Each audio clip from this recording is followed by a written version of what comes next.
The penultimate round of DTM 2024. 3 drivers going for the championship title. One of them on pole position. Kelvin van der Linde led the charge into turn 1 ahead of Lucas Auer and Ianjun Nguyen. The driver leading the championship, Mirko Bortolotti, trying to come from 7th on the grid. And Maro Engel, the other championship contender, coming from 9th on the grid. Here at Hockenheim, there was drama though for Ricardo Feller. Contact through the opening corners, but the second Audi right at the back of the field as his teammate van der Linde led from Auer and Nguyen. Then Luca Engstler coming under pressure from Mirko Bortolotti. Bortolotti would get past the young German driver and go from 7th to 4th on the opening lap of the race.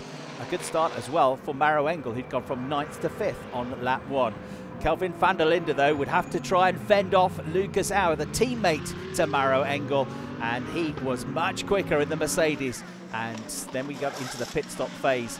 Crucial pit stop for SSR Performance as they changed the rears and then the fronts. All new Pirellis going on to Mirko Bortolotti's Lamborghini. Away he went, and he would re-emerge ahead of Maro Engel in the battle for a net 4th place. But Maro wanted to get through straight away, dived down the inside, some contact between them, and the Mercedes driver got through into 4th place and staying in touch with the championship front runners. Lucas Auer made his mandatory pit stop 1 lap later than Kelvin van der Linde and came out in front of the South African. But as he got his tyres up to temperature, he ran wide coming out of the final turn, kicked up the dust, and that brought Kelvin van der Linde right onto his tail. The South African looking to find a way through at the Nordkurve. The line covered, but then out wide went Lucas Auer for a second time. Van der Linde drew level, and alongside the Austrian driver who was looking for his first win of the season, Kelvin van der Linde diving down the inside and making sure he got the job done.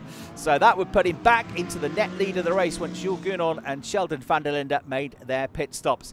But the pressure came big, and it came strong, and it came lap after lap from Lucas Auer as he tried to find a way past the Audi driver, the Abt Sportsline Audi, in its final weekend, the Audi R8 in the championship. A big moment then at the Spitzkehre as lunging down the inside was Lucas Auer, 2 wheels on the grass and almost into the side of the Audi, but Kelvin van der Linde dug deep and just about held on to the position. In the background, Ianjun Nguyen was closing up as well. A super slow-mo showing just how close the carbon fibre of the Mercedes came to the right rear tyre of Kelvin van der Linde's car.